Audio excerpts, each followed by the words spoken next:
Yo, what up, man? Chris, I'm checking back in, man. Back with a blog, man. Make sure that like button and subscribe button away, and I appreciate all the support, man. Let's talk about the rest of this card, Divide and Conquer Part 2, man. I done watched a few more battles, man. So obviously I talked about the Mook. That's on my channel. Mook and Big K is on my channel. Check that out if you haven't seen it. I talked about Big K, not Big K, but Rosenberg Raw versus Charlie Clips. I watched that battle again. You know what I'm saying? I watched that. That battle was close. I can't front. I was kind of underestimating Clips' first round. I still got Raw winning the first. I ain't gonna lie. I got him edging the first, though. But I rewatched it, and I was like, the Berg Flips was actually a little bit better than I thought. But I still like a little bit more creativity from Raw. I'm gonna fuck with that a little bit more. You know what I'm saying? But Clips had a masterful third. He kind of had a third round where niggas go back and give Clips the first. He had one of those third rounds where niggas go back and give Clips the first. Because see, what they'll do is they'll be like, the first is debatable, Raw won the second, and Clips body the third. And they'll be like, Clips won. So that's probably how they're going to call this battle over time, you know what I'm saying? Because you're always going to go back to this battle a little bit more for Clips third. But good battle, man. 2-1 either way. I did have Raw winning the first two rounds, but you know what I'm saying? I talked to some other people and people got Clips winning or whatever. Very, very good battle, man. That is a very good battle. I wonder if that battle can get to like million view status on RBE or close to it. It might be able to pull about 750K or some shit. That's going to be a good battle. The Mook and Big K, I don't really got anything to add to that battle. I do realize the angle about Mook's manager being a cop is definitely not a real angle. You know what I'm saying? It's not a real angle at all. That dude that was with the older guy or whatever, that might be, I think that's Mook's dad, bro. I think it's Mook's dad. It's definitely not his manager. I know his manager. I talked to his manager on the phone. His manager's light skinned. So that's definitely not him. But I think that's Mook's dad. If you listen to some of the audio or whatever, niggas is like, yo, this Mook pops. Mook, like, if you really pay attention to like certain stuff that was said in the battle, you can kind of get the picture of that's like a dad or uncle type shit. So not a real angle, but I still kind of give Big K the battle. I got to keep it real with you. I do like in his third round. He pre-wrote a rebuttal in his third round when he talked about Mook with the selective racism, how you sat down with that podcast or whatever and let that person say the N-word and then check. It was right after Mook had did the whole racism stuff in the second round. Then he comes back in the third round and says this. It's not a real rebuttal, but he wrote it in his third, which acted kind of like a rebuttal in a way. So that's kind of like a good counter writing style if you think that that's how he's going to come. And Mook gave his hand away. He pretty much said he was going to talk about race before the battle. So K can put it in his rounds and then put it at the end of his rounds in the third. So good battle, man. Y'all let me know where y'all stand on the Mook battle, the Clips battle, all that good stuff. We can go through the rest of the battles. You know what I'm saying? The battles I saw, Payne versus Coach Corleone. The face-off was definitely better than the battle. I must admit, it was better than the battle. You know what I'm saying? The battle didn't necessarily live up to the hype. I do have Coach winning the battle. I think with Payne is a talent. I saw Payne in Indiana, and I was like, yo, this dude is nice. You know what I'm saying? He's going to be definitely somebody that's doing his thing. I think I only saw him in a one-rounder, though, so I didn't really see, like, all his battles. He came to RB, he battled KD, he battled Big Cannon, he battled somebody else. He was Bad News, and I think one more person. He was winning damn near all his battles, bro. He was winning damn near all his battles, and I was like, yo, he may be the face or the best dude on RBE. But he does have things he needs to work on, you know what I'm saying? And anytime you're a street guy, a tough guy, he's a Crip, all that kind of stuff, you have to have more in your repertoire than that. You need to add some jokes. You need to add maybe freestyles, rebuttals, different schemes or whatever. Everything can't be shoot 'em up, bang, bang, I'ma out tough you. And I feel like that's the way his material was. He ran through his material really, really fast. And I just felt like he didn't have enough haymakers to fuck with Coach. And Coach is also incomplete in some areas. But shout out to New Era Podcast. I listened to their breakdown of this battle, and it was kind of spot on. And they did say, Fat Boy from New Era, he said that whenever you are a punchliner, it's easier for you to write haymakers than when you're just a regular battler. And Coach is a punchliner. So he's able to put haymakers in. Some of his haymakers are kind of like reaching, like he kind of thinks a little unorthodox on how he think about his bars or whatever, or the punch that he's going to do. But when they land, they land. He's going to have some misses, but when they land, they land. You know what I'm saying? His first round was really good. He won the first.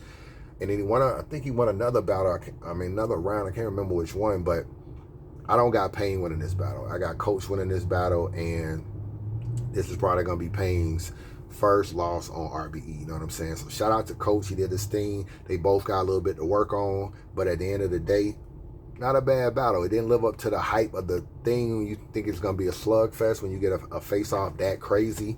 But I think Coach was the better guy that day, if I'm being real with you. Showoff versus Chef Trez. I thought Showoff would win. And I picked Payne to win the battle, by the way. I picked him to win the battle coming into the battle. But I got Coach winning. Showoff versus Chef Trez. This battle right here, I felt like this battle was lopsided. I got to be real with you. I don't really have Showoff winning any of the rounds. I got to keep it real with you. Like his third round may be the only round I could give him if I was giving him a round. I thought Chef Trez was great in this battle, bro. Was great. That shit he said about URL, I can go to URL, but you can't, and I can come over here and all this. I didn't break no ties with no leagues or whatever. I thought that was clever. Yeah, you try to rebuttal it. Oh, I don't want to go to Smack. That shit was funny as hell. You know what I'm saying? But I feel like, if I'm being honest, and this is weird because I don't ever say this in a recap or anything, I thought you overwrote for this battle. You know what I'm saying? I know you like to overwin. That's kind of your phrase. I think you overwrote. In your second round, you was explaining a lot of your bars. You know what I'm saying? Like, this is what this meant, or you didn't get it, or da-da-da. Like, you was just explaining a lot of your bars, and I feel like you did it a little bit too much. And I don't know if that's just, sometimes you do that, so I can't say. I mean, it might be a little bit of your style, but I just felt like it was almost kind of like you would say a bar, it would get a little reaction, then you will explain it, and then it get a little bit better reaction. And that went on a few times that I felt like broke the monotony of your rounds a little bit. And Trez was just sticking and moving. And that nigga said something about he do something and kill show or whatever. Kill show, he'll do something to kill show in the same night. I'm binge watching. Bro, that nigga was snapping, bro. He was snapping. So I got him winning the first two rounds. And the third round is close, but I'm not gonna lie, I kind of got him winning the third too. And I fuck with Showoff. I picked Showoff to win the battle. I thought Trez would come over here and not necessarily give his all because he been on URL. He been battling a lot. He battled John. He battled Twerk. And I felt like, okay, he probably spread himself a little too thin. Plus, he's not going to even be on RBE anymore for the next couple years because he just signed a 2-year deal with URL. So it's like, why do I got to do my best to prove to ARP that he should book me again when I'm not going to be booked for 2 years? So I felt like, okay, you finna come over here, do some throwaways and keep it moving. Nah, that nigga was snapping. That nigga was snapping, bro. So I got Trez winning the battle. Robin Rhymes versus QB. I got QB winning the battle. Pretty clear. Robin, I felt like she kind of didn't really know her material. And I love Robin Rhymes, man. That's one of the coolest people I know in battle rap. She always support me. So this is not no hate, but I'm Chris Unbiased. I gotta keep it real in the blogs. You know what I'm saying? But I felt like she didn't really know her material down pat. And she doesn't have enough aggression to fuck with QB. She just doesn't. She just kind of raps too ladylike kind of way. You gotta, when someone barking on you like that, you kind of gotta be able to give it back to her. I didn't feel like that was the case. Also, I felt like the UNARP situation, I felt like was a little bit under the table. You know what I'm saying? I know y'all not in a relationship, but it's pretty clear from the video that y'all fucked around. And it seemed like it was under the table, and I felt like you did too much to put that out there. You know what I'm saying? Like, you started off like, yo, ARP called me, I was giving some head. You know what I'm saying? You did that whole little thing, and it's like, okay, it's cool, the Mook shit. Then later on, you like, you know, don't worry about what me and ARP doing, or don't do this, or, you know what I'm saying? Like, you was trying to make it seem like you be relieving his stress or whatever. Like, some bar you had that was kind of clever. I can't front. But I was like, yo, you doing a lot of name dropping. You know what I'm saying? Like, like, I don't know if y'all together. I don't know ARP situation. I don't know your situation. But I was just like, to be in a video and talk so freely about smashing a league owner was surprising to me that you went that route. It's surprising because that's not even anything that's out there like that. So to kind of take that angle, it's just like, wow. You know what I'm saying? And I don't know if I'm being real. If I'm keeping it 100, I almost felt like you just wanted people to know that. And I don't know. Like, it was almost like you just wanted people to know that. Or you wanted more of a shock value than to actually win the battle kind of thing. I don't know. It was weird. You know what I'm saying? I ain't trying to dish you. You know I fuck with you. You know I fuck with you. Me and you talk on the phone and shit. But I ain't gonna lie. I didn't think that was a good look. I didn't. I didn't think that was a good look. But anyway, what other battles was on there? Sway Seva versus Ill Will. Let me go to Ill Will versus King Los. I told you I'm not a King Los fan, bro. I don't have him damn near winning any other rounds. He may have won, possibly. He may have won one round though. It might have been a third. He might have won a third. I don't know. I felt like this wasn't even the best Ill Will, but he was kind of funny. He set stuff up really, really nice. He got a clever way of just talking, but not letting you know where he's going with it. Like, so, you know, I was walking down the street the other day, and I was thinking, like, are those jeans you're wearing? And then it's like, you kind of thinking, okay, walking down the street, jeans you're wearing, and then he comes with a crazy story / punchline leading up to something. You know what I'm saying? Like he did with Hollow. Like, yo, Hollow, so this is what God tiers like. This is kind of cool. Like, he just set stuff up good. He did a lot of that, had a lot of jokes. They were kind of funny, but I got Ill Will winning clearly. You know, clearly in this battle. Like, King Los with that miracle, lyrical shit.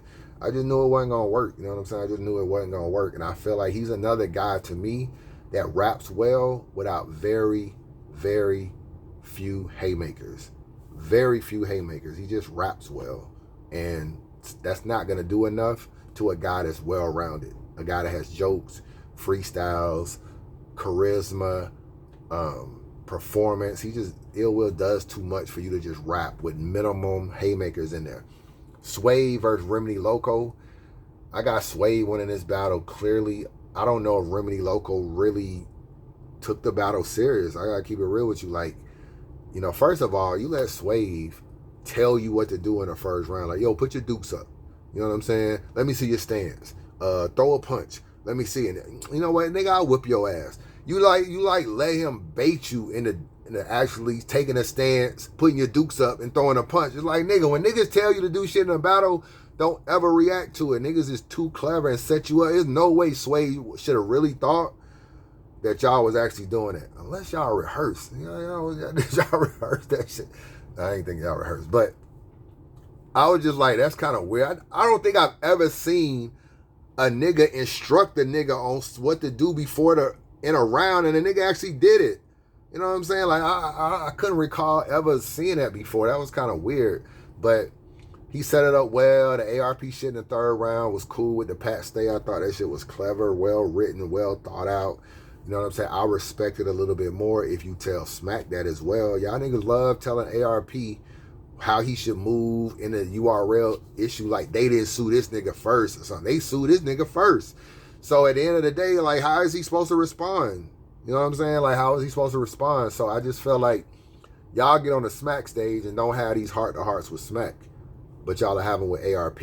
Y'all interview Smack and ask him, yo, what's up with you and URL? But y'all don't interview URL and ask what's up with ARP. I don't know. Maybe URL tell y'all niggas they don't want to talk about ARP. So yeah, but y'all do be asking. I don't know. But y'all have no problem addressing ARP, but don't keep the same energy with Smack. That's all I'm trying to say about that. But Remy Loco, I don't know. I felt like this was just a bad look for you because Sway hadn't really been killing shit. Wasn't winning a lot of battles, kind of out of sight, out of mind. And it's just like, you let him win this battle. Now it's a loss on your resume. You didn't battle Reed Dollars as a brick. And it's kind of like, okay, where are you in the brick process? Because I felt like they was pushing you more than they was pushing anybody. And now it's like, okay, you lost this battle. And there's nothing really to take from the battle to even talk about in the round. I don't even think it was a good battle for you. Like, you and Sway came off as homies / friends. Nigga talking about he was trying to coach you and you a student. I don't know. It's like I was thinking that you was really a student of his or something. Like you really like confided in him. Like y'all niggas like talked on the phone and knew each other type shit. So it just kind of came off like a friendly battle. But you don't need a friendly battle when you're up and coming and trying to make a name for yourself. You needed to go in there and smoke him and let niggas know Remy Loco is on the map. I still feel like you're a wild card brick that nobody knows enough about. Like you ain't battled enough. And unfortunately that's what it is. But you know, you don't I mean, if somebody asks me, what do you know about Remy Loco? I can be like, yo, he got into it with a dude before a battle rap event and they fought or whatever. That's all I really know about you. I know that more about you more than I know, like, yo, he had a crazy performance. I saw your last performance. I forgot who you battled. You battled Excel. That was pretty good. I can't front. That was pretty decent. That was pretty decent in that battle. But I don't know, bro. I just felt like this was the type of card that had a lot of eyes on you. And you and Swade weren't an early card. Like, y'all weren't an early battle. There were a lot of battles before you got to your battle. So the people are at their TV, at their screen, at their pay-per-view watching you niggas. You got to show and prove, bro. This is a Mook card. You can't be playing on no Mook card. You know how many eyes watching this battle? You know how many eyes watching this card? Y'all battle was damn near like before fucking Raw and Clips or some shit. Like niggas is at the screen watching y'all battle. You cannot come in there and just have a half-hearted, friendly battle with Swade. Like, nah, like that's not what's up. But best of luck to you. You know what I'm saying? I hope you continue to do your thing. And that's my recap, man, of that. Chris Unbiased, holla at your boy.